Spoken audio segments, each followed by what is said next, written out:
bonjour à tout le monde.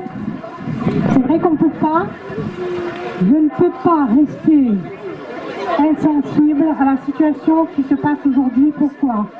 Parce que moi je suis à la retraite, donc vous allez dire je suis jubilée, mais j'ai eu des enfants et j'ai été personnel de santé pendant 30 ans de ma vie.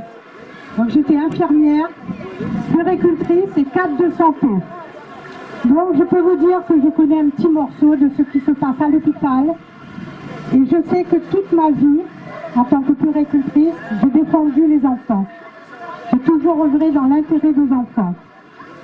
Et je peux vous dire aussi que lorsqu'il y a eu la crise H1N1, moi j'étais en exercice à l'hôpital en tant que cadre de santé et j'ai refusé d'obliger mon personnel à se faire vacciner. Et pourquoi? Parce que je voulais être en accord avec mes propres valeurs. C'est-à-dire que le soignant, il doit avant tout défendre la personne qui est en face de lui. C'est pour ça que je suis sidérée de ce qui se passe dans les hôpitaux, parce que moi-même j'ai été témoin de ce qui se passait dans les hôpitaux. Et je peux vous assurer que s'il y a des personnels à qui on doit tout le respect, parce qu'il faut d'un enfant, il y en a d'autres qui malheureusement se couchent et on ne comprend pas pourquoi ils agissent comme ça. Et surtout, ils n'agissent pas dans l'intérêt de leur patient. Mais ça, c'est une autre histoire. Donc, qu'est-ce que je voulais? Je vais vous donner deux petites anecdotes. Hier, je suis partie devant un établissement public et je voulais me rassurer moi-même que je n'étais pas folle. Parce que tout ce qui se dit actuellement en termes de port du masque, moi, je n'ai pas appris ça à l'école. Moi, j'ai appris que le masque chirurgical, c'était surtout pour éviter de postillonner sur les plaies, postillonner pour infecter les personnes avec le virus. Mais en rien, ça ne veut protéger d'attraper un virus qui venait de l'autre personne. Parce que le masque chirurgical n'est pas fait pour ne pas contaminer les autres, d'accord, par ces sécrétions.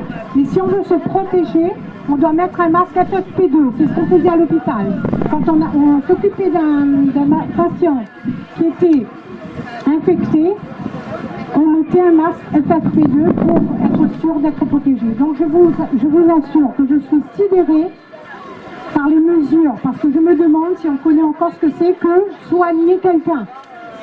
Je me demande si notre ministre de la Santé sait ce que c'est que soigner quelqu'un. Je crois qu'il n'a plus fait le choix. Alors, je vais vous donner deux petites anecdotes pour finir avec. Hier, j'étais devant un établissement public et il y avait un papa devant moi avec son masque bien mis. Bah oui, avec un bébé dans les bras qui avait 3-4 mois puisqu'il se tenait. Il tenait bien son cou. Et cet enfant m'a regardé par derrière, j'étais derrière lui dans la file, et il m'a regardé avec des yeux comme ça. J'ai baissé mon masque, parce que je sais qu'à cet âge-là, on répond par mimétisme. J'ai baissé mon masque et je lui ai souri. Et qu'est-ce qu'il a fait l'enfant? Il m'a souri.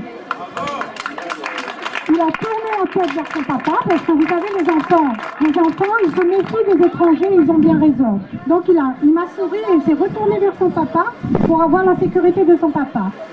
Mais lorsqu'il s'est retourné et qu'il m'a re-regardé, j'ai laissé mon masque. Je peux vous assurer que pendant 3 minutes, il n'a pas souri cet enfant. Donc voilà ce qu'on fait à nos enfants dans les crèches, en ce moment, en obligeant les assistantes, les éducatrices à porter des masques. Voilà ce qu'on va faire. Après, la deuxième anecdote qui m'a un petit peu questionnée. Il s'agit de... Moi, je suis réunionnaise depuis 3 siècles. Quand j'entends dire qu'en France, on a levé... C'est autre chose, hein, mais bon, je le dis parce que c'est sur mon cœur. On a levé les besoins impérieux pour des pays étrangers vers la France. Je ne sais pas si l'information est vraie, mais en tout cas, j'ai entendu dire. Nous, à La Réunion, qui avons des enfants en métropole, on n'a pas le droit d'aller voir, il faut un besoin impérieux, il faut que nos enfants soient gravement malades, ou qu'ils soient morts, même les personnes âgées. ça, je trouve ça, et je ne comprends pas que Réunionnais ne se soulève pas contre ça. Merci de m'avoir écouté.